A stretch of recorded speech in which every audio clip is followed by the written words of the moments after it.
कल की क्लास में हम मॉनसून चैप्टर डिस्कस कर रहे थे, आज उसी को हम कंटिन्यू करेंगे।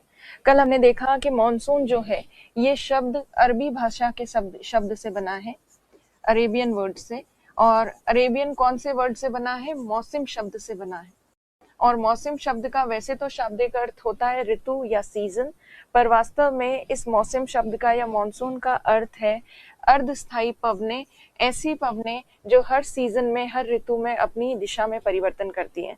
तो मॉनसून उन पवनों का नाम है, विंड्स का नाम है, जिनका एक बेसिक फीचर है सीजनल रिवर्सल या फिर ऋतुवत आधार पर उनकी दिशा में होने वाला परिवर्तन, सीजनल रिवर्सल।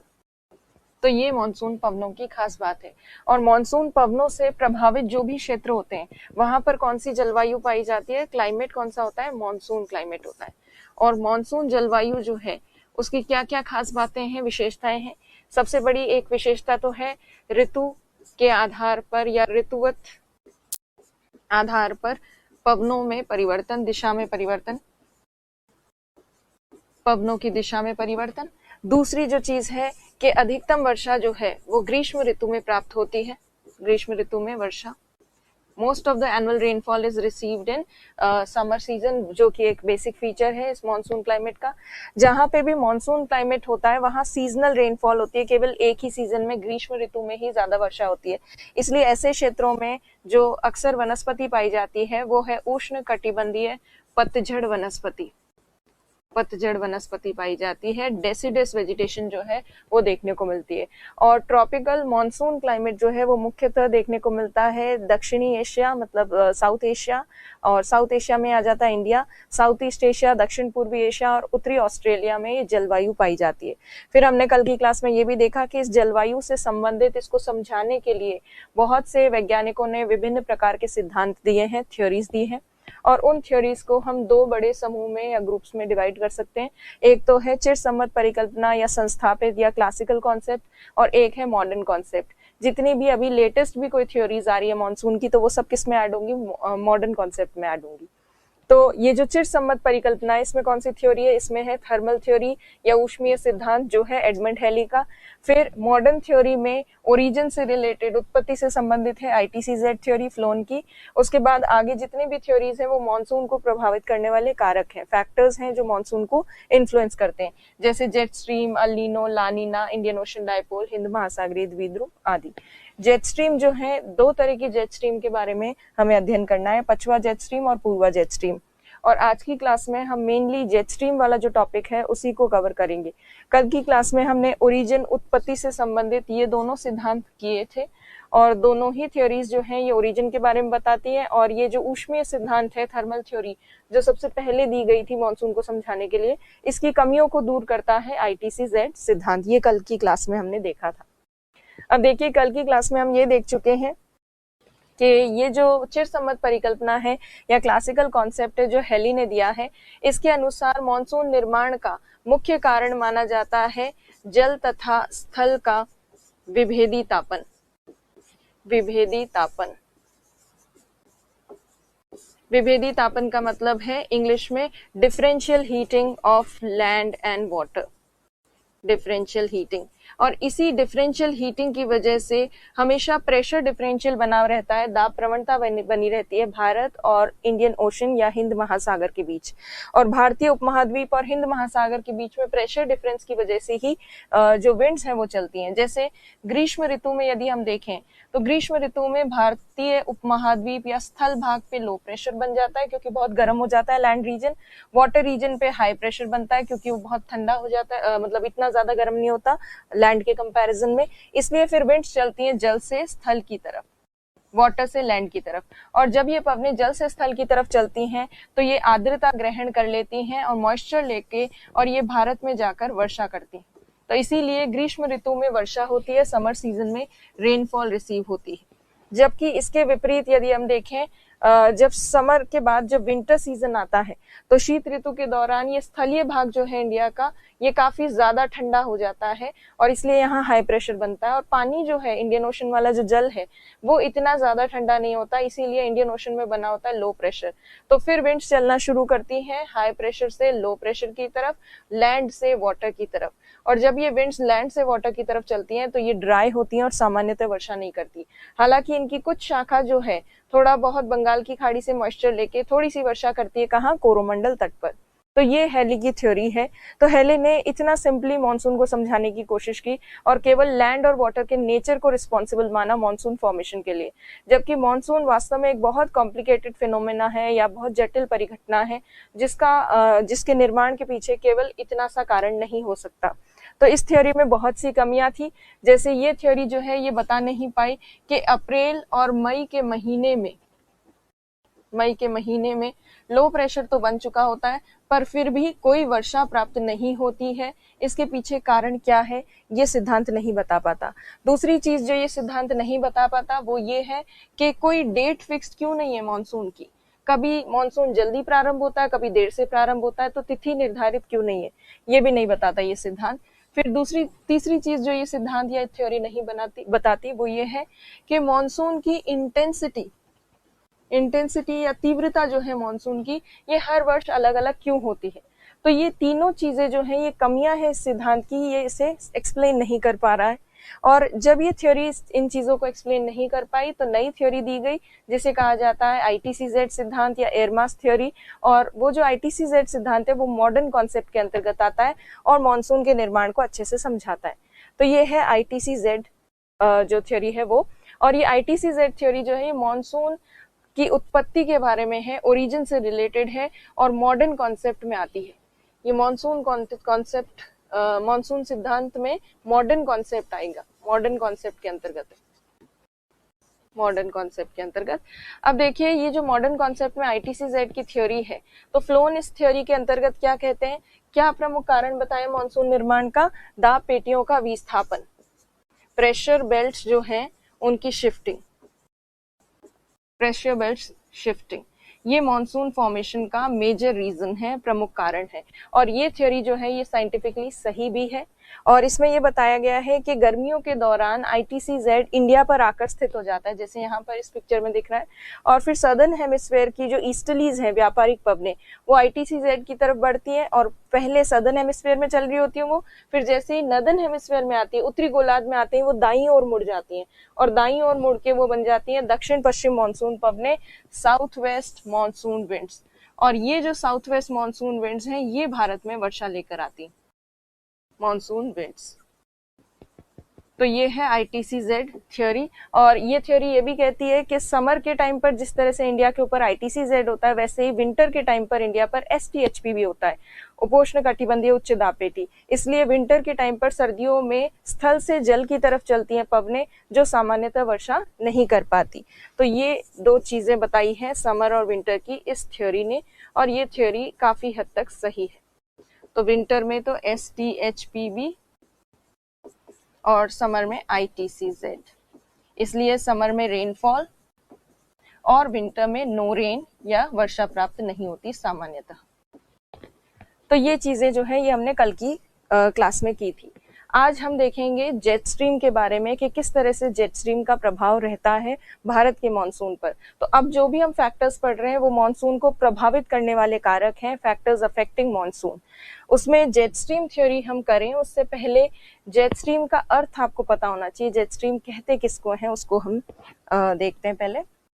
तो जेट स्ट्रीम जो है ये वास्तव में यदि देखा जाए तो आपको मैंने पहले भी थोड़ा सा बताया था, जैसे 0 डिग्री, 30 डिग्री, 60 डिग्री और 90 डिग्री ये लैटिट्यूड से अक्षांश हैं और इन अक्षांशों के बीच में कुछ एयर सेल्स हैं, वायु के कुछ पुंज हैं या एयर मासेस हैं। और यहाँ पे अगर देखें एयर सेल्स या वायु चक्र कौन कौन से हैं तो वो देखिए यहाँ से विषुवत रेखा से ऊपर उठी वायु और उच्च वायुमंडल में हाई एटमॉस्फेयर में चल के फिर 30 डिग्री पे उतरती है, फिर 30 डिग्री से वापस इक्वेटर की तरफ, विषुवत रेखा की तरफ।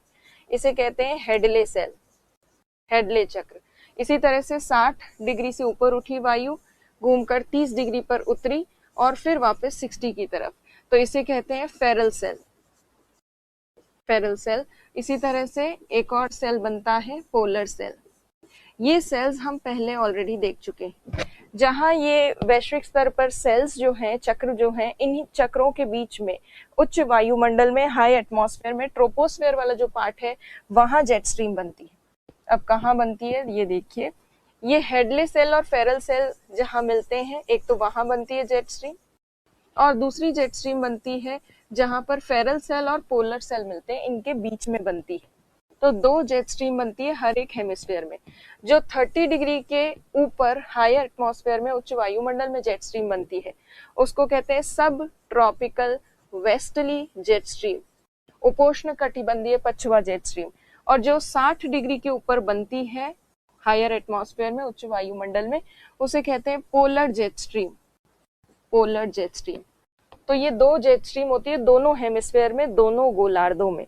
और ये जेट स्ट्रीम बन कहाँ रही है? ट्रोपोस्फेयर में ही बन रही है, ट्रोपोस्फेयर। और ट्रोपोस्फेयर जो है क्षोभ मंडल जिसे कहते हैं, क्षोभ मंडल में ऊंचाई पर बन रही है, क्षोभ मंडल। और क्षोभ मंडल में लगभग कितनी ऊंचाई में? तो लगभग अगर हम देखें तो सतह से 12 किलोमीटर की ऊंचाई पे, या 12 से 14 किलोमीटर की ऊंचाई पर हमें ये जेट स्ट्रीम देखने को मिलती है।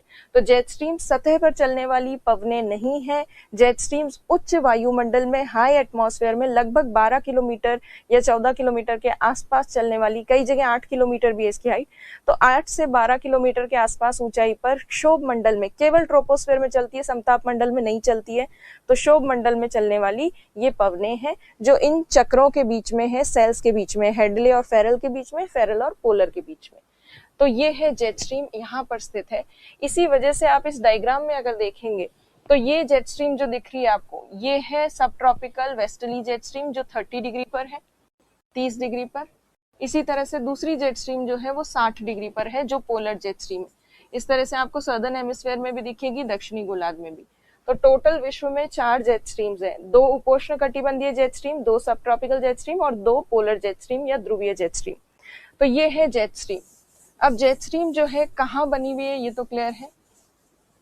अब किस तरह से बनती है? तो देखिए, जेट स्ट्रीम बनती है प्रेशर ग्रेडियंट फोर्स।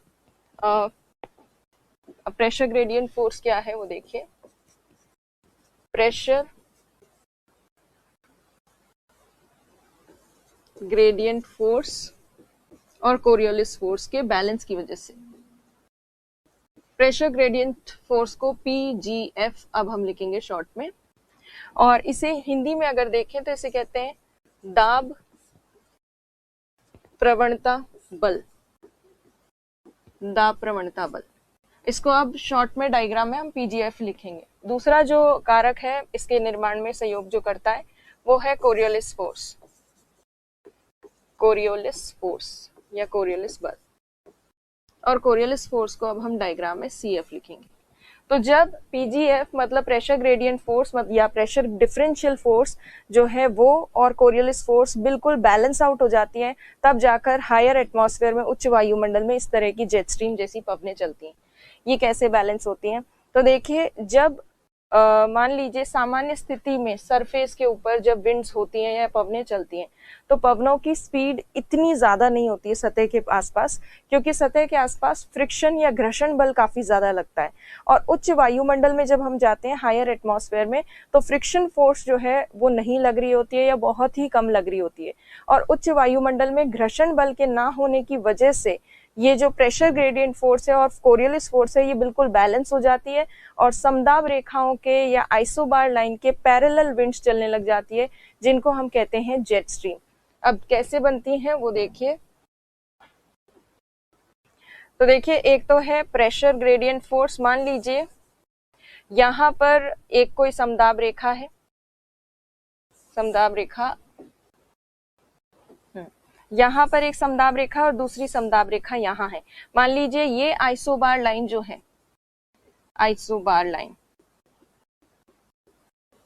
ये आइसोबार लाइन मान लीजिए 1000 MB की है, और ये आइसोबार लाइन हम 900 MB की मान लेते हैं। तो ये जो है ये हाई प्रेशर वाला आइसोबार लाइन हो गई और ये लो प्रेशर हो गया। तो ये जब हाई प्रेशर है और यहाँ पर लो प्रेशर है, इसका मतलब इन दोनों स्थानों के दाब में अंतर है। दाब में अंतर को मत क्या कहते हैं? दाब प्रवणता, प्रेशर डिफरेंशियल। और जब प्रेशर डिफरेंशियल होता है, प्रेशर में डिफरेंसेस होते हैं, उसकी वजह से क्या चलती है? विंड्स चलती है। और विंड्स हमेशा चलती है हाई प्रेशर से लो प्रेशर की तरफ। और जितना ज्यादा प्रेशर में डिफरेंस होगा उतनी तेज पवनें चलेंगी। पर पवनों की स्पीड को एक और चीज प्रभावित करती है, वो है घर्षण बल या फ्रिक्शन फोर्स। जितना कम फ्रिक्शन फोर्स होगा, विंड्स की स्पीड उतनी ही ज्यादा होगी। तो अब देखिए, अच्छा एक और चीज है, और विंड्स की स्पीड जितनी ज्यादा होगी, कोरियोलिस बल उनके ऊपर उतना ही ज्यादा लगेगा। ये सारी चीजें अगर आपको क्लियर है तो अब आप समझिए, जब पवनें चलती हैं या विंड्स चलती हैं हाई प्रेशर से लो प्रेशर की तरफ, तो ये हाई प्रेशर से लो प्रेशर की तरफ क्यों चल रही हैं? क्योंकि इनके ऊपर लग रहा है प्रेशर ग्रेडियंट फोर्स या दाब प्रवणता बल। प्रेशर में डिफरेंस है इसीलिए तो चल रही है। तो इसलिए ये जो विंड्स चल रही हैं, ये किस फोर्स की वजह से चल रही है? प्रेशर ग्रेडियंट फोर्स की वजह से। तो इसको हम कहते हैं पीजीएफ। तो पीजीएफ या दाब प्रवणता बल इन पवनों को ऊपर की तरफ खींच रहा है, क्योंकि ये उच्च दाब से जा रही है निम्न दाब की तरफ। तो निम्न दाब की तरफ क्यों जा रही है? कौन खींच रहा है? प्रेशर ग्रेडियंट फोर्स खींच रहा है। तो ये जो एरो बनाया है, ये आपको डायरेक्शन बता रहा है कि किस दिशा में दाब प्रवणता बल इन पवनों को खींच रहा है। दूसरी तरफ अगर आप देखें तो जहां प्रेशर ग्रेडियंट फोर्स इन पवनों को ऊपर की तरफ लो प्रेशर की तरफ खींच रहा है, वहीं कोरियोलिस बल इनको घूर्णन की दिशा जो है, रोटेशन वाली जो डायरेक्शन है, उस तरफ खींचने की कोशिश कर रहा है। और ये जो कोरियोलिस फोर्स है, कोरियोलिस फोर्स और प्रेशर ग्रेडियंट फोर्स, ये दोनों ही फोर्सेस विंड्स के ऊपर लग रहे हैं, पवनों के ऊपर लग रहे हैं। और जब दोनों फोर्सेस लगते हैं तो एक फोर्स जो है प्रेशर ग्रेडियंट, वो तो हाई प्रेशर से लो प्रेशर की तरफ खींच रही है, दूसरी तरफ कोरियोलिस फोर्स जो है वो राइट साइड में खींच रहा है। ये विंड सिस्टम हम नॉर्दर्न हेमिस्फीयर में अगर इमेजिन करें तो pressure gradient force high pressure से लो प्रेशर की तरफ खींच रहा है विंड्स को, और कोरियोलिस फोर्स जो है वो राइट साइड में खींच रहा है विंड्स को। तो विंड्स इन दोनों के बीच में चलती है। तो पवनें जो हैं वो मध्यम मार्ग अपना लेती हैं, और मध्यम मार्ग अपनाते हुए विंड्स कहाँ चलेंगी? तो विंड्स ऐसे चलती हैं। ये है विंड्स। पर अब जो है, ये तो सतह के ऊपर इस तरह की स्थिति होती है कि पवनें कोरियोलिस बल के कारण थोड़ा सा दाईं ओर मुड़ती हैं, पूरा नहीं मुड़ती, थोड़ा सा हल्का सा दाईं ओर मुड़ती है, क्योंकि विंड्स की स्पीड बहुत ज्यादा तेज नहीं होती, क्योंकि घर्षण बल फ्रिक्शन फोर्स होता है सरफेस के पास।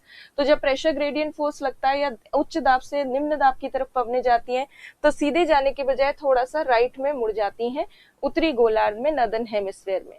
बट क्या हो यदि इन पवनों की स्पीड और बढ़ जाए?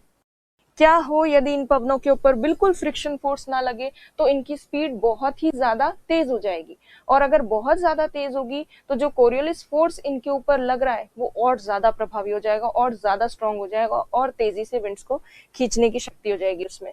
तो अब जो है, ये तो आपने एक नॉर्मल सिस्टम देखा है, सतह के ऊपर जो एक प्राकृतिक रूप से या नेचुरली जो फोर्सेस का बैलेंस होता है वो आपको यहाँ समझ आया होगा।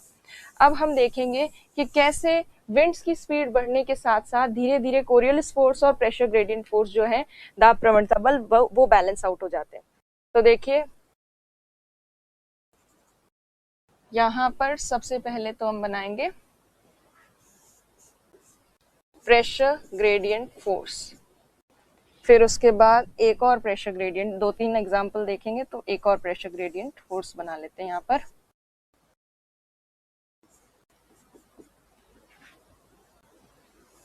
तो ये है प्रेशर ग्रेडियंट फोर्स जो विंड्स को खींच रहा है हाई प्रेशर से लो प्रेशर की तरफ, हाई प्रेशर से लो प्रेशर की तरफ, उच्च दाब से निम्न दाब की तरफ। ये है प्रेशर ग्रेडियंट फोर्स, ये नॉर्मल सा फोर्स है। उसके बाद आप देखिए, आप कोरियोलिस फोर्स को यदि आप देखें तो कोरियोलिस फोर्स वैसे तो सतह के पास इस तरह से लगता है, कोरियोलिस फोर्स जो राइट साइड में घुमा रहा है किसी भी विंड को नॉर्दर्न हेमिस्फीयर में, और पवनें जो मार्ग अपनाती हैं सतह पर वो मध्यम मार्ग है, जो ये विंड्स। ये पहला सिस्टम जो है, ये पहला सेट तो हम देख चुके हैं। दूसरे सेट में अगर आप देखें कि यदि इन पवनों की स्पीड और ज्यादा बढ़ जाए तो ये पवनें जो है ज्यादा तेजी से चलेंगी और कोरियोलिस बल इनके ऊपर ज्यादा प्रभावी हो जाएगा। तो जब विंड्स की स्पीड थोड़ी और बढ़ती है तो कोरियोलिस फोर्स जब ज्यादा प्रभावी होता है तो कोरियोलिस फोर्स किस तरफ जाता है या किस तरफ लगता है? तो देखिए, अब कोरियोलिस फोर्स थोड़ा ज्यादा लगेगा, तो ये है कोरियोलिस फोर्स। और विंड्स जो चलेंगी वो और ज्यादा राइट में घूमेंगी। पहले तो इतना सा राइट में घूम रही थी, अब ज्यादा राइट में घूमेंगी, तो ये पवने और ज्यादा राइट में घूम जाएंगी, ये विंड्स। और अब क्या होगा, ये एक और सिस्टम बन गया या एक और एग्जाम्पल बन गया। अब ये विंड जो चल रही है, इस पवन की स्पीड अगर और ज्यादा बढ़ जाए तो फिर क्या होगा, ये अगर और ज्यादा बढ़ेगी तो कोरियोलिस फोर्स और ज्यादा लगेगा, कोरियोलिस फोर्स और ज्यादा लगेगा। तो एक समय ऐसा आएगा जब प्रेशर ग्रेडियंट फोर्स और कोरियोलिस फोर्स जो है बिल्कुल बैलेंस आउट हो जाएंगे। ये एक सीधी रेखा में हमें देखेंगे, एक तो प्रेशर ग्रेडियंट तो ऊपर की तरफ खींच रहा होगा और जो कोरियोलिस फोर्स है वो नीचे की तरफ खींच रहा होगा। तो अब देखिए जब विंड्स की और ज्यादा स्पीड बढ़ जाती है तब क्या होता है, तब कोरियोलिस फोर्स जो है वो और भी ज्यादा लगने लगता है, और कोरियोलिस फोर्स और प्रेशर ग्रेडियंट फोर्स एक दूसरे के ऑपोजिट हो जाते हैं, विपरीत हो जाते हैं। तो दाब प्रवणता बल और कोरियोलिस बल दोनों एक दूसरे को बैलेंस कर देते हैं, और बैलेंस जब ये दोनों हो जाते हैं तो विंड्स जो है वो ना तो प्रेशर ग्रेडियंट फोर्स की तरफ चल रही है ना कोरियोलिस फोर्स की तरफ, वो कंप्लीटली पूर्ण रूप से इन दोनों के 90 डिग्री के एंगल पर राइट साइड में घूमकर चलने लगती हैं। तो अब जब कोरियोलिस फोर्स इस तरह से लग रहा है तो अब जो है पवने पूर्ण रूप से दाईं ओर घूम जाएंगी। पहले तो थोड़ा घूम रही थी थोड़ा घूम रही थी, अब पूरा कंप्लीटली 90 डिग्री के एंगल पे घूम जाएंगी राइट साइड में। तो अब जो है ये विंड्स अब ऐसे चलने लगेगी, ये विंड्स। तो इस तरह से जब पवने चलने लगती हैं तो ये जो पवने हैं ये समदाब रेखा के समानांतर चलना शुरू कर देती हैं, पैरेलल चलने लगती हैं। जैसे हमने देखा था यहाँ पे हाई प्रेशर था, हाई प्रेशर वाली लाइन थी और यहाँ पे लो प्रेशर वाली लाइन थी। तो ये जो विंड्स है ना तो ये हाई प्रेशर से लो प्रेशर की तरफ जा रही है, कहीं नहीं जा रही है, क्या कर रही है, आइसोबार लाइंस जो है समदाब रेखाएं उनके समानांतर पैरेलल चलने लग जाती है।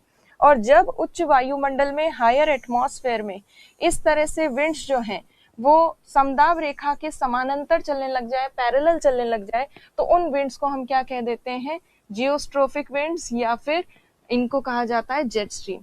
तो ये आपको बैलेंस आउट दिख गया होगा। ये तो सिर्फ एग्जांपल था कि विंड्स की स्पीड पहले थोड़ी कम थी, फिर और स्पीड बढ़ी और स्पीड बढ़ गई। तो उच्च वायुमंडल में पवनों की गति बहुत बहुत बहुत ज्यादा अधिक होती है, क्योंकि घर्षण बल नहीं लगता है, फ्रिक्शन फोर्स नहीं लगता, और विंड्स की ज्यादा स्पीड के कारण कोरियोलिस फोर्स इतना ज्यादा लगता है कि कोरियोलिस फोर्स और प्रेशर ग्रेडियंट फोर्स दोनों बैलेंस आउट हो जाते हैं, एक दूसरे के बिल्कुल विपरीत में होते हैं। तब जाकर पवने जो हैं पूर्ण रूप से दाईं ओर घूम के 90 डिग्री के एंगल पे घूम जाती है प्रेशर ग्रेडियंट फोर्स के, और समानांतर पैरेलल चलने लगती है आइसोबार लाइन के। तो अब ये आइसोबार लाइन के पैरेलल किस तरह से चलने लगती है समानांतर, तो वो देखिए।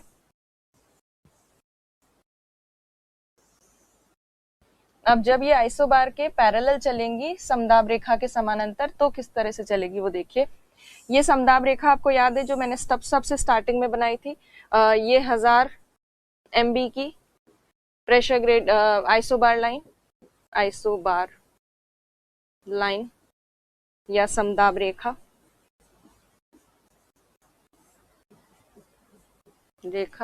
और ये वाली जो समदाब रेखा हमने बनाई थी 900 MB की थी, 900 MB की। तो अब जो है ये विंड्स हाई प्रेशर से लो प्रेशर तो नहीं जा रही की तरफ तो नहीं जा रही, बट ये पवने जो है ये चलने लग गई हैं समदाब रेखा के समानांतर। ये देखिए पैरेलल चल रही है ना, विंड्स चल रही है वेस्ट से ईस्ट की तरफ। तो इस तरह से जब कोई पवने समदाब रेखाओं के समानांतर चलने लग जाए उच्च वायुमंडल में, तो ऐसी पवने जो हैं वो क्या कहलाती हैं, जेट स्ट्रीम कहलाती है। तो ये जेट स्ट्रीम कहलाती है। तो इस तरह से ये होती है जेट स्ट्रीम। तो जेट स्ट्रीम क्या होती है आपको ये बेसिक कुछ समझ में आ गया होगा। यहाँ समदाब रेखा के समानांतर चलने वाली पवने, जो पवने चल रही हैं दाब प्रवणता बल और कोरियोलिस बल के बिल्कुल संतुलित हो जाने से उच्च वायुमंडल में, उन्हें जेट स्ट्रीम कहा जाता है। तो अगर आपको जेट स्ट्रीम की परिभाषा लिखनी हो तो क्या परिभाषा लिखी जा सकती है, तो जेट स्ट्रीम की परिभाषा ये हो सकती है कि ये उच्च वायुमंडल आप क्षोभ मंडल भी कह सकते हैं, उच्च वायुमंडल में दाब प्रवणता बल तथा कोरियोलिस बल के संतुलित हो जाने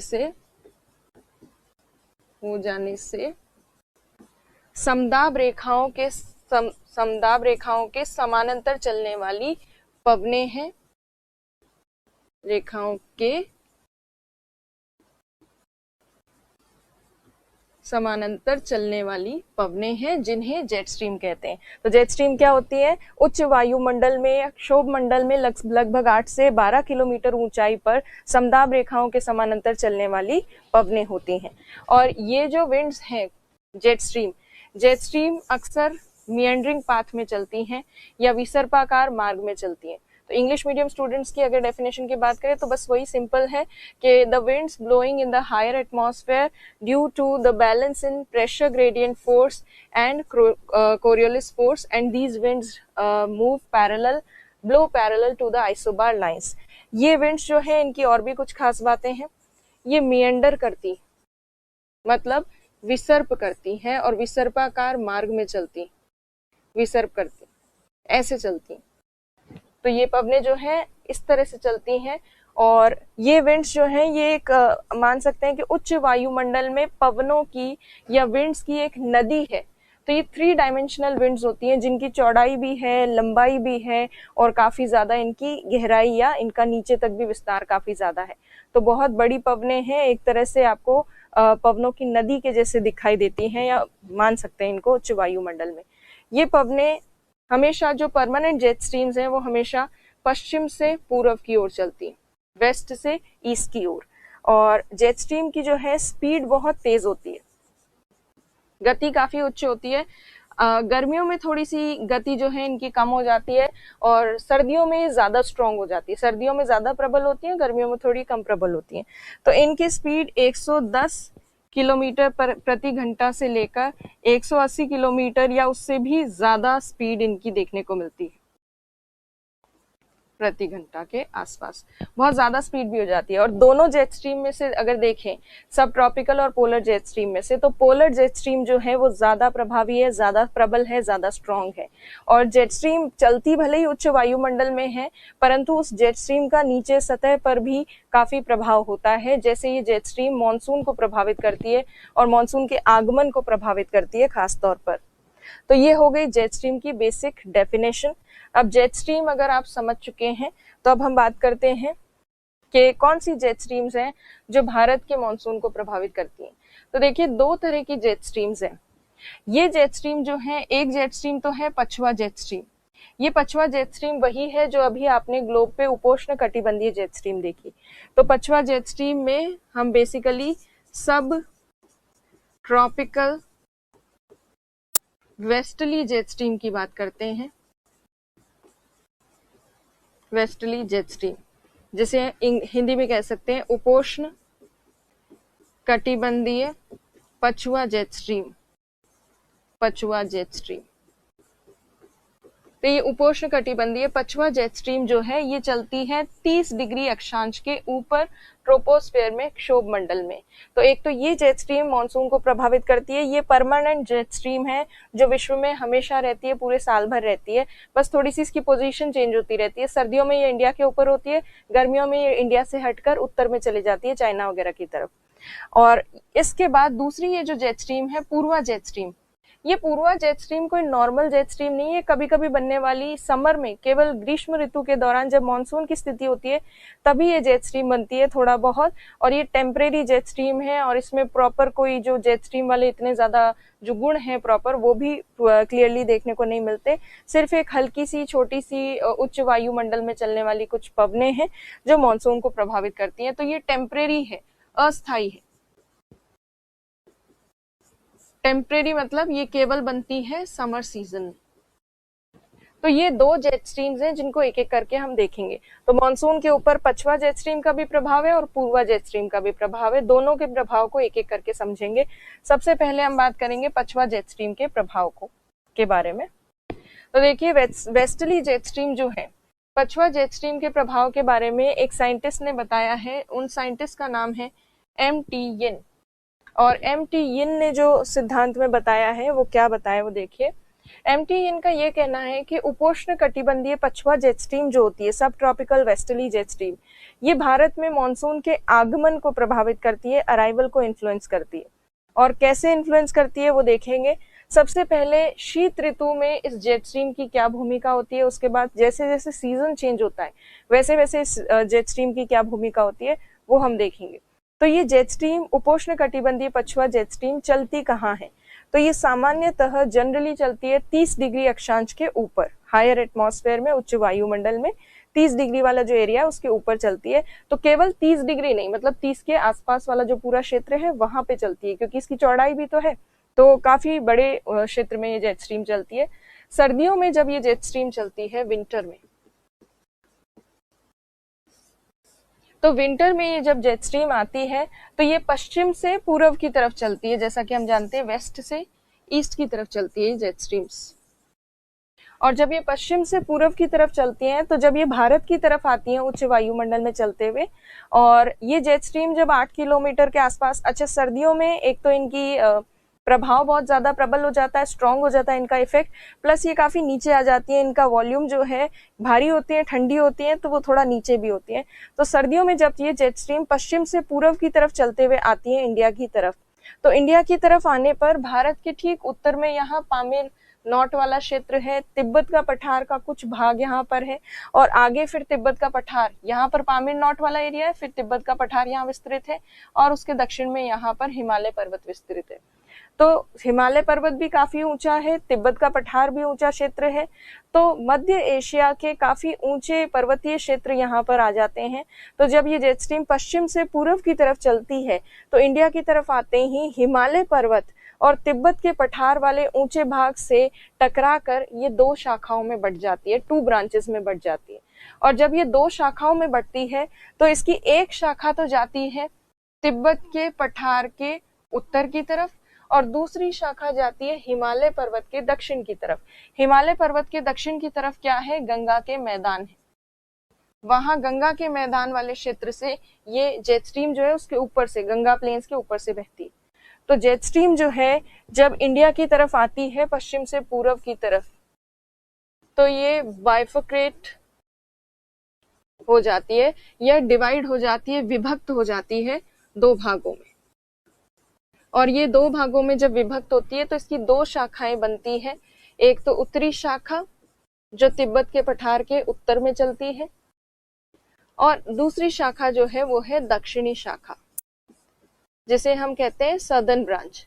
ये सदर्न ब्रांच जो है भारत पर चलती है, भारत के मैदानी क्षेत्र पर चलती है, पर ये सतह पर नहीं चल रही है जेट स्ट्रीम, जहां पे भी चल रही है ये हायर एटमॉस्फेयर में चल रही है, उच्च वायुमंडल में चल रही है। तो अब ये जेट स्ट्रीम जब चलती है तो उसका क्या प्रभाव होता है? तो देखिए, जब इतनी सारी वायु या पवनें जो हैं वो काफी ज्यादा मात्रा में ऊपर चल रही हैं उच्च वायुमंडल में, तो नीचे जितनी भी एयर है उस एयर के ऊपर ये ऊपर वाली वायु जो है ये अपना दाब तो लगाएगी, प्रेशर तो लगाएगी। तो होता क्या है कि सर्दियों में वैसे ही भारतीय उपमहाद्वीप, इंडियन सबकॉन्टिनेंट बहुत ठंडा होता है, तापमान कम होता है यहाँ का, और ठंडा होने की वजह से इंडिया में पहले ही हाई प्रेशर बना हुआ होता है, और उल्टा यहाँ अफगानिस्तान पाकिस्तान वाले क्षेत्र में भी यहाँ पे क्या बना होता है? हाई प्रेशर बना होता है।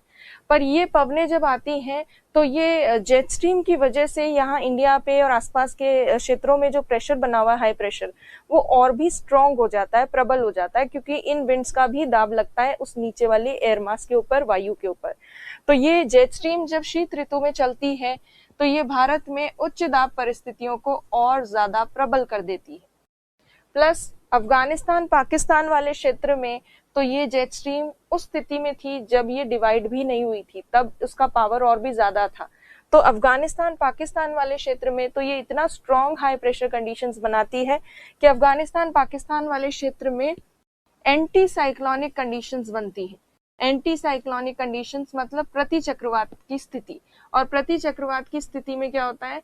हाई प्रेशर के चारों तरफ वायु जो है वो घूमने लगती है क्लॉकवाइज डायरेक्शन में, उत्तरी गोलार्ध में। तो अफगानिस्तान पाकिस्तान में इस जेट स्ट्रीम के प्रभाव के कारण जो वायु है वो गोल गोल घूमने लगती है घड़ी की दिशा में, मतलब एंटी साइक्लोनिक कंडीशंस बनती हैं यहाँ पाकिस्तान अफगानिस्तान में। और कभी भी प्रति चक्रवात की स्थिति अगर कहीं बनती है तो उसकी वजह से क्या होती है? शांत परिस्थितियां बनती है। जैसे हमने पहले स्टार्टिंग में देखा था, चक्रवात या साइक्लोन वो आंधी तूफान बारिश लाता है, पर प्रति चक्रवात एंटी साइक्लोन क्या लाता है? शांत परिस्थितियां, क्योंकि एंटी साइक्लोन में हाई प्रेशर बना होता है।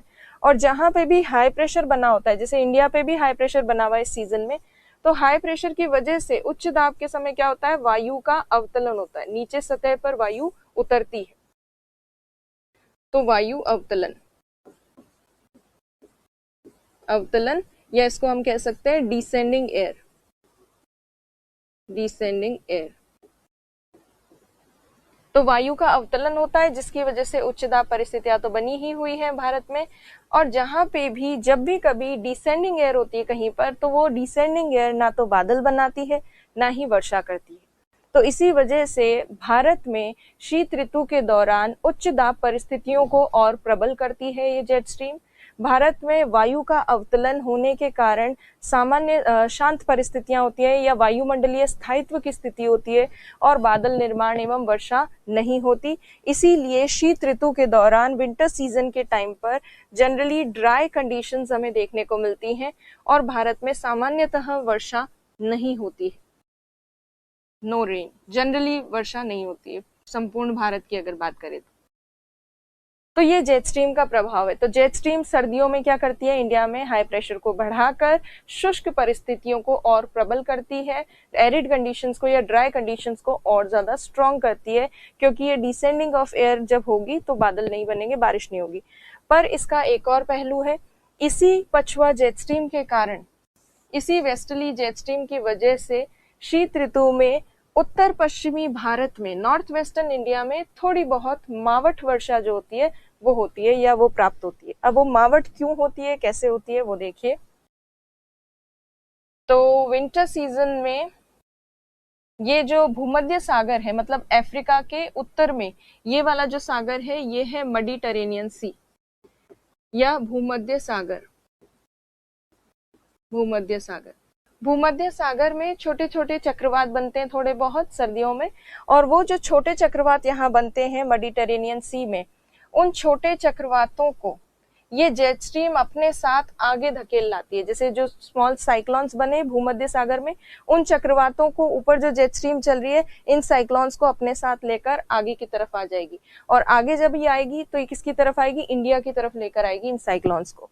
तो जेट स्ट्रीम भूमध्य सागर में बनने वाले चक्रवातों को अरब प्रायद्वीप और भारतीय उपमहाद्वीप की तरफ लेकर आती है, अफगानिस्तान, पाकिस्तान, इंडिया की तरफ यहाँ लेकर आती है। और जब ये छोटे चक्रवात उत्तर पश्चिमी भारत में आते हैं, नॉर्थ वेस्टर्न इंडिया में आते हैं, तो इन छोटे मोटे चक्रवातों की वजह से थोड़ी बहुत वर्षा प्राप्त होती है उत्तर पश्चिमी भारत में, नॉर्थ वेस्टर्न इंडिया में। जैसे हिमाचल प्रदेश में थोड़ी बर्फबारी होती है और राजस्थान, दिल्ली, पंजाब, हरियाणा वाला जो क्षेत्र है वहां थोड़ी बहुत बूंदाबांदी होती है, थोड़ी वर्षा होती है।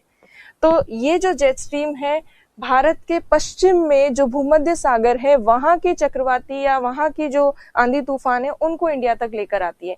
तो भारत के पश्चिम में हो रही है वो स्थिति, उसको वो लेकर आ रही है भारत की तरफ। तो इसी वजह से इस पूरे प्रोसेस को या परिघटना को एक नाम दिया जाता है। इस पूरे परिघटना को कहते हैं पश्चिमी विक्षोभ, क्योंकि पश्चिम से आ रहा है ये विक्षोभ, तो इसे कहा जाता है पश्चिमी विक्षोभ। इस पूरी परिघटना को कहते हैं विक्षोभ, या इंग्लिश में इसको कह सकते हैं western disturbance. This whole phenomena is called western disturbance. तो जेट स्ट्रीम के कारण वेस्टर्न डिस्टर्बेंस की कंडीशन बनती है, पश्चिमी विक्षोभ की स्थिति बनती है, और सर्दियों के दौरान उत्तर पश्चिमी भारत में थोड़ी बर्फबारी और थोड़ी वर्षा होती है। और सर्दियों में होने वाली इस वर्षा को कहा जाता है मावठ। सर्दियों की जो थोड़ी बहुत रेन है वेस्टर्न डिस्टर्बेंस की वजह से जो हो रही है या पश्चिमी विक्षोभ के कारण जो हो रही है उसको कहते हैं मावठ। और थोड़ी बहुत जो मावठ वर्षा है ये रबी की फसल के लिए लाभदायक होती है। तो इस तरह से ये पछुआ जेट स्ट्रीम जो है, उपोष्ण कटिबंधीय पछुआ जेट स्ट्रीम, इस जेट स्ट्रीम के कारण भारत में शीत ऋतु में उच्च दाब परिस्थितियां प्रबल होती है, वायुमंडलीय स्थायित्व की स्थिति जो है वो भी प्रबल होती है, और इस वायुमंडलीय स्थायित्व की स्थिति की वजह से सामान्यतः वर्षा नहीं होती। पर यही जेट स्ट्रीम भूमध्य सागर से कुछ चक्रवाती गतिविधियों को भारत में लेकर आती है, जिसकी वजह से थोड़ी वर्षा होती है उत्तर पश्चिमी भारत में। इस परिघटना को पश्चिमी विक्षोभ और इस वर्षा को मावठ कहा जाता है। और अब इसके बाद क्या होगा, अब जैसे जैसे सर्दियों के बाद दिसंबर, जनवरी, फरवरी, इसके बाद मार्च अप्रैल के आसपास जब धीरे धीरे जो ITCZ है वो नॉर्थ की तरफ आने लगेगा। दिसंबर में ITCZ कहाँ होता है, मकर रेखा पर, ट्रॉपिक ऑफ कैप्रिकॉर्न पर। फिर उसके बाद धीरे धीरे ITCZ मार्च के टाइम पर इक्वेटर की तरफ, विषुवत रेखा की तरफ आने लगता है। और जब इक्वेटर की तरफ आने लगेगा मार्च में ITCZ, तो सारी प्रेशर बेल्ट्स थोड़ा थोड़ा उत्तर में खिसकेंगी। प्रेशर बेल्ट्स नॉर्थ में खिसकेंगी तो हेडले सेल भी थोड़ा नॉर्थ में खिसकेगा, फेरल सेल भी थोड़ा नॉर्थ में खिसकेगा और पोलर सेल भी खिसकेगा। तो जब ये सेल्स खिसकेंगे तो सेल्स के बीच में जो जेट स्ट्रीम बनती है वो भी तो शिफ्ट होगी। तो जेट स्ट्रीम जो है, जैसे जैसे ग्रीष्म ऋतु का आगमन होता है, गर्मियां आने लगती है, वैसे वैसे जेट स्ट्रीम थोड़ा थोड़ा ऊपर खिसकने लगती है, उत्तर की तरफ जाने लगती है धीरे धीरे। तो ये उत्तर की तरफ कैसे जाती है वो देखिए। तो देखिए दिसंबर जनवरी में तो ये स्थिति थी जब ये मावठ लेकर आ रही थी भारत में, मावठ वर्षा करवा रही थी, पश्चिमी विक्षोभ, वेस्टर्न डिस्टर्बेंस की स्थिति बन रही थी और भारत में उच्च दाब के कारण नो रेनफॉल या वर्षा की स्थिति सामान्यतः भारत में नहीं बन रही थी। मावठ तो एक एक्सेप्शन का केस है, बट जनरली नहीं हो रही थी। जैसे जैसे अप्रैल मई आया वैसे वैसे जेट स्ट्रीम थोड़ा थोड़ा उत्तर में खिसकने लगी, पर अप्रैल मई में भी जेट स्ट्रीम की जो दक्षिणी शाखा होती है वो थोड़ा बहुत भारत पे उपस्थित होती है, भारत पे प्रेजेंट होती है। तो अप्रैल मई के महीने में जेट स्ट्रीम की दक्षिणी शाखा, सदर्न ब्रांच जो है जेट स्ट्रीम की, उसका इफेक्ट अभी भी इंडिया पर रहता है। दक्षिणी शाखा भारत पर प्रभावी या इफेक्टिव होती है इंडिया पर, और भारत पर प्रभावी होती है दक्षिणी शाखा। इसी वजह से अप्रैल और मई में निम्न दाब के बावजूद वर्षा नहीं होती। अप्रैल मई में लो प्रेशर है, फिर भी वर्षा नहीं हो रही, उसका कारण क्या है, इस जेट स्ट्रीम की दक्षिणी शाखा की भारत पर उपस्थिति है। क्यों ये जेट स्ट्रीम जो है ये बारिश नहीं होने देती है? तो होता क्या है, मान लीजिए भारत के जिस भाग के ऊपर ये दक्षिणी शाखा है, उत्तरी मैदान वाले भाग पर, तो ये जेट स्ट्रीम ऊपर चलती है उच्च वायुमंडल में, और गर्मियां जैसे जैसे आती है, अप्रैल मई का महीना होता है, तो गर्मी के कारण नीचे सतह के पास जो वायु है वो सरफेस के पास वाली एयर गर्म होकर ऊपर उठती है, और जब ये एयर ऊपर उठती है तो वायु को उस ऊंचाई पर जाना होता है जहां पर वो इतनी ठंडी हो जाए कि रिलेटिव ह्यूमिडिटी जो है, सापेक्ष आर्द्रता, वो 100% हो जाए, 100% हो जाए, तभी बादल बनेंगे और तभी बारिश होगी। पर ये जो जेट स्ट्रीम ऊपर बनी हुई है भारत के उत्तरी भारत के ऊपर, दक्षिणी शाखा जो बनी हुई है सदर्न ब्रांच, इस सदर्न ब्रांच की वजह से वायु जो नीचे की तरफ इंडिया में गर्म होकर ऊपर उठ रही है वो एक लिमिट तक ऊपर जाती है, उसके बाद ज्यादा ऊपर नहीं जा पाती।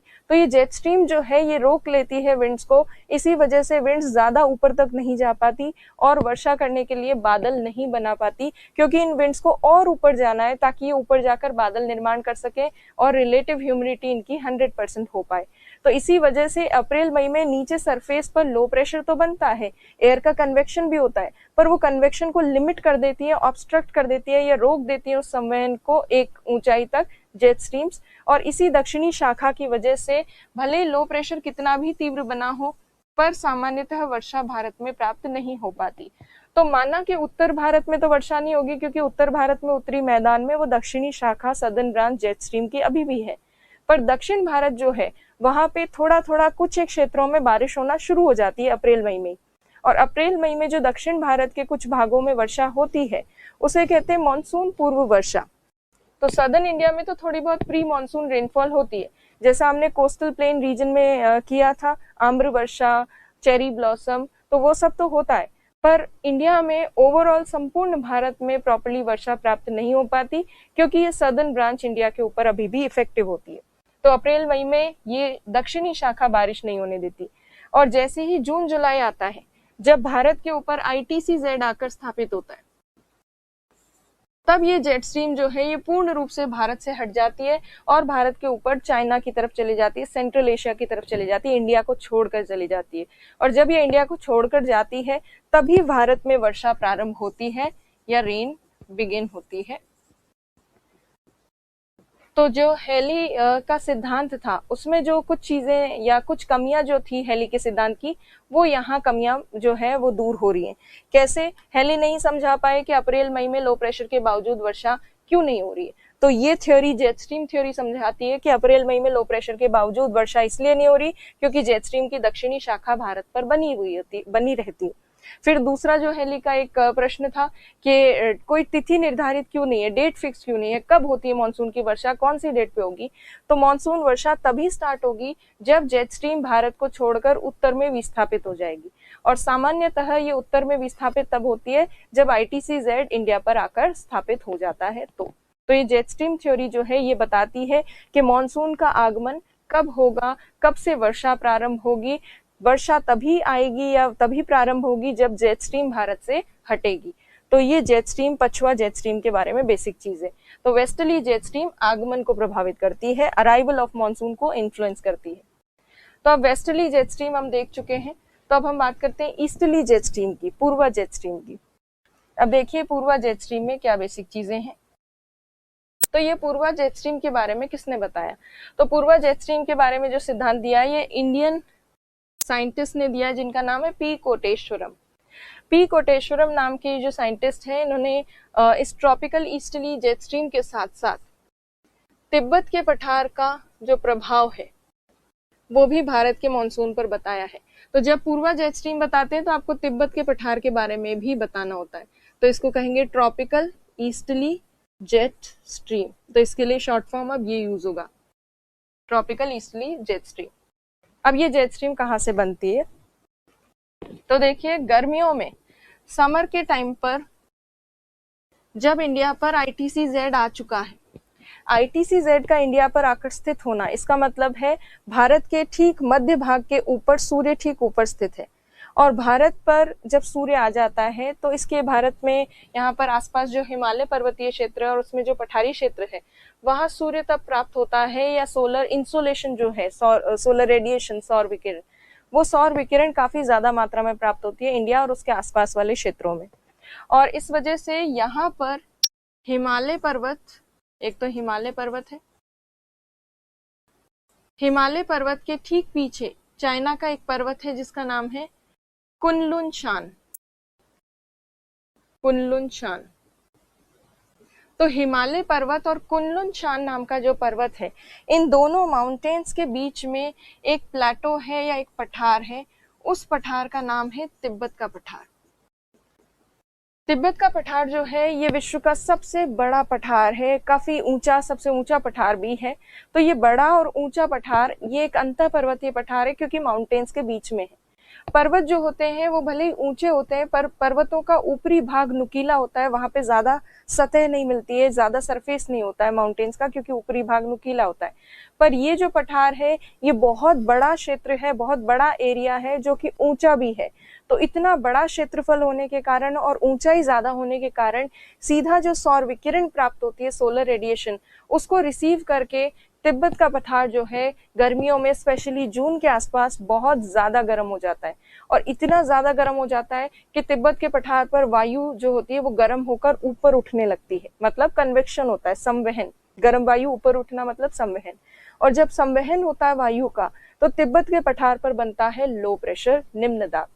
और तिब्बत के पठार से जो कंटिन्यूअसली निरंतर वायु ऊपर उठ रही है, ये ऊपर उठने के बाद जब हायर एटमॉस्फेयर में इकट्ठी हो गई तो उच्च वायुमंडल में इकट्ठे होने के बाद ये एक साथ गति करती है और जाकर और अवतलित होती है दक्षिणी हिंद महासागर में, सदर्न इंडियन ओशन में। तो तिब्बत के पठार से उठने वाली वायु दक्षिणी हिंद महासागर की ओर क्यों गई? क्योंकि ये वायु जो है आपको पता होगा, कहीं पे भी अगर सतह के ऊपर लो प्रेशर बनाए, जैसे मान लीजिए यहाँ से वायु सारी ऊपर उठ रही है तो नीचे सरफेस पर तो लो प्रेशर बन जाएगा, और इस लो प्रेशर के ठीक ऊपर वायु इकट्ठे होने के कारण हाई प्रेशर बन जाएगा। तो तिब्बत के पठार से जो वायु ऊपर उठती है वो ऊपर उठकर एकत्रित हो जाती है, और फिर ये अब यहाँ हाई प्रेशर बन चुका है तिब्बत के पठार के ऊपर उच्च वायुमंडल में, हायर एटमॉस्फेयर में। अब वहां से विंड्स चलना शुरू करेगी, पर ये जाएंगी किसी लो प्रेशर की तरफ, हाई प्रेशर से लो प्रेशर की तरफ जाती है विंड्स उच्च वायुमंडल में भी। तो अब देखिए अगर भारत की स्थिति, तो ये तिब्बत का पठार है, उसके ठीक दक्षिण में भारत है, भारत पर स्थित है ITCZ, और ITCZ के कारण, ITCZ की वजह से भारत पर भी क्या बना हुआ है? लो प्रेशर बना हुआ है। और लो प्रेशर बना हुआ है, इसका मतलब भारत के ऊपर भी क्या है, हाई प्रेशर है। तो ये जो तिब्बत के पठार से वायु ऊपर उठती है, ये वायु भारत में रुकती नहीं है, ये आगे जाती है और आगे चलती भी जाती है, ये लो प्रेशर ढूंढ रही है जहां तक ये पहुंच पाए। तो इसको ये लो प्रेशर मिलता है दक्षिणी हिंद महासागर में, जहां STHPB होती है। STHPB दक्षिणी गोलार्ध की, सदर्न हेमिस्फेयर की STHPB दक्षिणी हिंद महासागर में होती है, सदर्न इंडियन ओशन में, इंडियन ओशन में। तो जब इंडिया के ऊपर ITCZ आती है, यहाँ पर ITCZ, उस समय क्या होता है, ये 0 डिग्री है विषुवत रेखा, इक्वेटर के ठीक दक्षिण में यहाँ स्थित होती है, मेडागास्कर आइलैंड के आसपास, STHPB दक्षिणी गोलार्ध की, सदर्न हेमिस्फीयर की STHPB। तो जहां STHPB होती है वहां सरफेस पर, सतह पर तो हाई प्रेशर होता है, और क्योंकि डिसेंडिंग ऑफ एयर हो रही है, वायु का अवतलन हो रहा है, इसीलिए अवतलन की वजह से इस हाई प्रेशर के ठीक ऊपर उच्च वायुमंडल में क्या बना होता है, लो प्रेशर। इसीलिए तिब्बत के पठार से जो वायु ऊपर उठती है और उच्च वायुमंडल में हाई प्रेशर बनाती है, हायर एटमॉस्फेयर में हाई प्रेशर बनाती है, वहां से पवनें चलना शुरू करती है और जाती हैं दक्षिणी हिंद महासागर में STHPB के ठीक ऊपर, और फिर STHPB वाले क्षेत्र में ही ये तिब्बत के पठार से आने वाली जो वायु है, ये भी यहीं पर नीचे उतरने लगती है।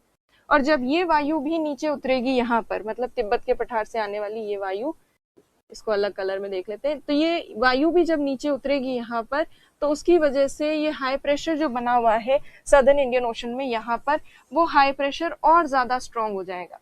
और ये हाई प्रेशर अगर और ज्यादा स्ट्रांग होगा तो मॉनसून पवनें कहाँ से आ रही है, इसी हाई प्रेशर से आ रही है भारत की तरफ। तो अगर ये बहुत ज्यादा स्ट्रांग हो जाएगा हाई प्रेशर, तो मॉनसून पवनें जो भारत की तरफ आ रही हैं वो और ज्यादा मात्रा में आएंगी। ज्यादा मात्रा में मॉनसून पवनें आएंगी तो भारत में वर्षा ज्यादा होगी। तो तिब्बत के पठार का एक सकारात्मक पॉजिटिव इम्पैक्ट होता है मॉनसून के ऊपर। अब जो इतना सब देखा है उसी चीज को और डिटेल में देखते हैं डायग्राम के थ्रू। तो तिब्बत का पठार जो है एक पठार है जो हिमालय पर्वत और कुनलुन शान पर्वत के बीच में है, इंडिया के नॉर्थ में है, हिमालय पर्वत के भी नॉर्थ में है।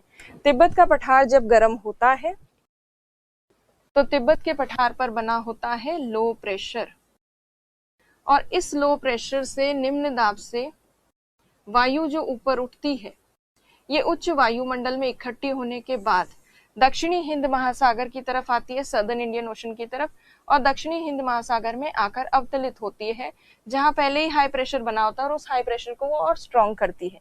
और फिर इस हाई प्रेशर से भारत में जो लो प्रेशर बना हुआ है, ITCZ वाला जो एरिया है, उसकी तरफ पवनें चलती हैं, जिन्हें हम कहते हैं मॉनसून विंड्स या मॉनसून पवनें। तो यहां से फिर भारत की तरफ चलती हैं मॉनसून पवनें। ये सतह पर चल रही है, इसलिए इसको दूसरे कलर में मैंने बनाया है। तो पूरा अगर आप देखेंगे तो पूरा एक चक्र बन गया है, सेल बन गया है, जहां पर तिब्बत के पठार से तो वायु ऊपर उठ रही है, फिर उच्च वायुमंडल में चल रही है, हायर एटमॉस्फेयर में, और फिर जाकर उतर रही है मेडागास्कर द्वीप के पास। ये मेडागास्कर द्वीप है, तो मेडागास्कर द्वीप के पास जाकर उतर रही है। जहां ये उतर रही है वहां हाई प्रेशर को प्रबल कर रही है। तो जहां ये तिब्बत के पठार से आने वाली वायु उतरती है, वहां जो हाई प्रेशर बनता है उसको कहते हैं मैस्करेन हाई। मैस्करेन हाई कहा जाता है, क्योंकि यहाँ पे एक जलमग्न पठार है जिसका नाम है मैस्करेन। उस पठार के नाम पर इसे, इस हाई प्रेशर जोन को मैस्करेन हाई कहा जाता है। मैस्करेन हाई। तो तिब्बत के पठार से जो वायु आती है उच्च वायुमंडल में चलती है, तो जब ये हायर एटमॉस्फेयर में चलती है, तिब्बत के पठार वाली जो वायु है, ये दाईं ओर मुड़ती है कोरियोलिस फोर्स के कारण, और क्योंकि ये राइट साइड में मुड़कर हायर एटमॉस्फेयर में चल रही है, इसलिए इसको कहा जाता है पूर्वा jet stream, easterly jet stream, या ट्रॉपिकल ईस्टर्ली जेट स्ट्रीम भी कह सकते हैं।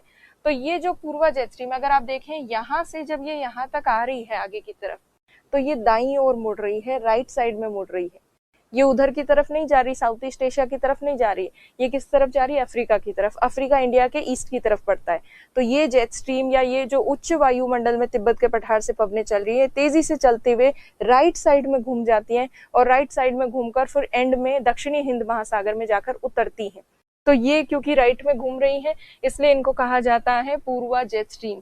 तो ये पूर्वा जेट स्ट्रीम और कुछ नहीं, तिब्बत के पठार पर जो संवहन होता है उस संवहन या कन्वेक्शन के बाद, कन्वेक्शन के बाद जो हायर एटमॉस्फेयर में जो पवनें चलती हैं, विंड्स, कहां से कहां की तरफ, तिब्बत के पठार के ऊपर से सदर्न इंडियन ओशन की तरफ, उसी को कहा जाता है ट्रॉपिकल ईस्टर्ली जेट स्ट्रीम। और ट्रॉपिकल ईस्टर्ली जेट स्ट्रीम की वजह से यहाँ जो मेडागास्कर है उसके आसपास वो जाकर उतरती है, कुछ एयर उतरती है और उस एयर के कारण हाई प्रेशर बढ़ता है और इंडिया की तरफ आने वाली मॉनसून विंड्स की मात्रा बढ़ जाती है, इसलिए बारिश ज्यादा प्राप्त होती है। तो ये है tropical easterly west jet stream. ये जेट स्ट्रीम टेम्परेरी है और केवल बनती है जून के महीने में, जून जुलाई के महीने में, जब ITCZ इंडिया पर आकर स्थापित हो जाता है, केवल उसी टाइम बनती है। तो जहां वेस्टर्ली जेट स्ट्रीम भारत के मॉनसून के आगमन को रोक रही थी, जब तक वेस्टर्ली जेट स्ट्रीम इंडिया में थी तब तक बारिश नहीं हो रही थी, वहीं दूसरी तरफ ईस्टर्ली जेट स्ट्रीम जो है, पूर्वा जेट स्ट्रीम, वो मॉनसून को पॉजिटिवली इन्फ्लुएंस कर रही है, सकारात्मक रूप से प्रभावित कर रही है और मॉनसून वर्षा को बढ़ा रही है, क्योंकि तिब्बत के पठार से चल के और जहां पे इसकी एयर डिसेंड होती है, वायु उतरती है, वो और प्रबल करती है उच्च दाब को और भारत की मॉनसून पवनों को और तीव्र कर देती है, इंटेंस कर देती है। तो तिब्बत के पठार का और इस पूर्वा जेट स्ट्रीम का सकारात्मक प्रभाव है। तो पूर्वा जेट स्ट्रीम आपको समझ में आई, जो तिब्बत के पठार से चलने वाली वायु है, वो जब कोरियलिस फोर्स के कारण ऊपर फ्रिक्शन कम होता है तो ज्यादा राइट में घूमती है, इसीलिए उसको ईस्टर्ली जेट स्ट्रीम कहा जाता है। तो ये हो गई ईस्टर्ली जेट स्ट्रीम। अब देखिए ट्रॉपिकल ईस्टर्ली जेट स्ट्रीम जो है वो यहाँ पर भी इस डायग्राम में भी आपको दिख रही है। तो देखिए तिब्बत के पठार पर लो प्रेशर बना है, फिर वहां से लो प्रेशर से ऊपर उठी वायु हायर एटमॉस्फेयर में चली और मैस्करीन हाई, मतलब ये जो हाई प्रेशर यहाँ पर बना है इसी को मैस्करीन हाई कहा जाता है। जो मेडागास्कर द्वीप जो है साउथ अफ्रीका का जो मेडागास्कर द्वीप है उसके नाम पर ये मेडागास्कर है, उसके पास मैस्करीन हाई वाला क्षेत्र है। तो ये जो सेल बना है इंडियन तिब्बत पठार और सदर्न इंडियन ओशन के बीच में, इस सेल को कहते हैं मैस्करीन, इस सेल को कहते हैं कोटेश्वरम चक्र। तो अब देखिए कोटेश्वरम चक्र कहाँ है, कुनलुन शान माउंटेन पर्वत और हिमालय पर्वत के बीच में है ये तिब्बत का पठार, ये तिब्बत का पठार, ये हिमालय, और हिमालय पर्वत के दक्षिण में स्थित है ये भारत। और आगे और साउथ में चले जाएं, भारत के भी दक्षिण में चले जाएं, तो भारत के दक्षिण में है दक्षिणी हिंद महासागर, सदर्न इंडियन ओशन। तो ये जो विंड्स, ये जो चक्र बनता है पूरा सेल, तिब्बत के पठार पर लो प्रेशर बना, यहाँ से वायु ऊपर उठी, दक्षिणी हिंद महासागर की तरफ गई, वहां उतरी और सदर्न इंडियन ओशन से इंडिया की तरफ। तो ये जो है ये पूरा सेल कंप्लीट हो जाता है, पूरा एक चक्र बनता है और इस चक्र को कहते हैं कोटेश्वरम चक्र, कोटेश्वरम सेल। ये सेल,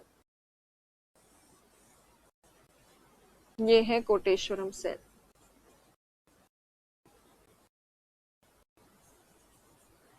तो ये कोटेश्वरम सेल है।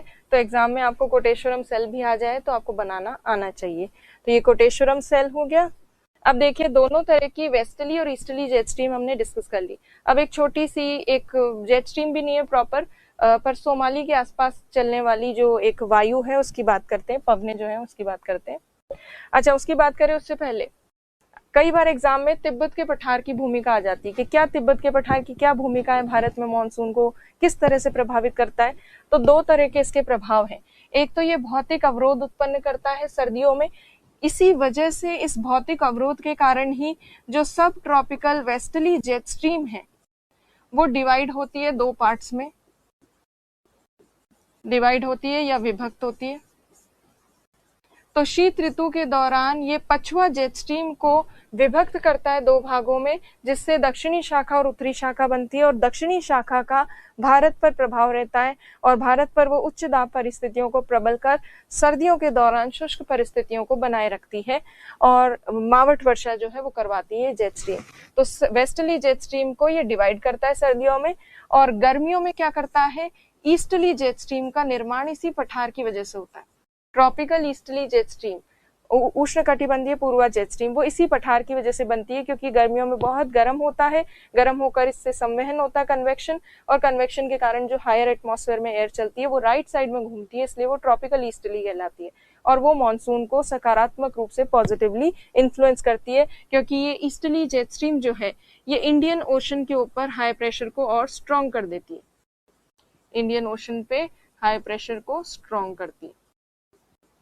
तो तिब्बत के पठार का भारतीय मॉनसून पर सकारात्मक प्रभाव ही है, जहां शीत ऋतु में ये जेट स्ट्रीम को, पछुआ जेट स्ट्रीम को विभक्त करता है, वहीं ग्रीष्म ऋतु के दौरान ये ट्रॉपिकल ईस्टर्ली जेट स्ट्रीम बनाता है, जिससे प्रबल उच्च दाब बनता है हिंद महासागर में और वर्षा मानसून की बढ़ जाती है। ये हो गई जेट स्ट्रीम। अब पूर्वा और पछुआ जेट स्ट्रीम हमने देख ली, तिब्बत के पठार का भी प्रभाव आपने देख लिया। अब जो है हम बात करेंगे एक छोटी सी और जेट स्ट्रीम है, जेट स्ट्रीम भी नहीं है, जेट स्ट्रीम कहना इन पवनों को एक तरह से जेट स्ट्रीम की जो है परिभाषा को ही कहीं ना कहीं थोड़ा सा कंफ्यूज करना है, क्योंकि जेट स्ट्रीम तो बहुत स्ट्रांग होती है, पर अभी जो ट्रॉपिकल ईस्टर्ली जेट स्ट्रीम पड़ी वो भी कोई खास ज्यादा स्ट्रांग नहीं है, ना ही ये सोमाली जेट जो है वो बहुत ज्यादा स्ट्रांग है, बट इनका जितना भी थोड़ा बहुत इफेक्ट है वो मानसून पे पॉजिटिवली पड़ता है। तो सोमाली जेट स्ट्रीम जो है ये यहाँ पर सोमालिया वाला क्षेत्र है अफ्रीका में, यहाँ पर इस पर्टिकुलर एरिया में। तो जो यहाँ हाई प्रेशर बना हुआ था, मैस्करीन हाई जिसको कहते हैं, वहां से पवनें चलना शुरू करती है, विंड्स सरफेस पर भी चलना शुरू करती है और सरफेस से थोड़ा ऊपर भी। और जब सरफेस से थोड़ा ऊपर मतलब कम ऊंचाई पर बनने वाली जेट स्ट्रीम है ये, कम ऊंचाई पर चलने वाली पवनें जो अफ्रीका से भारत की तरफ आती है, भारत की तरफ, वो है सोमाली जेट। तो यहाँ क्या होता है, यहाँ पहले ही हाई प्रेशर बना होता है, मैस्करीन हाई, यहाँ से तेजी से पवनें चलती हैं और जैसे ही गोलार्ध बदलती हैं वैसे ही हेमिस्फीयर चेंज करते ही ये राइट साइड में मुड़ जाती हैं। तो सोमाली जेट का निर्माण होता है जो कि यहाँ अफ्रीका के सोमाली वाले क्षेत्र से होते हुए फिर घूमकर जाती है।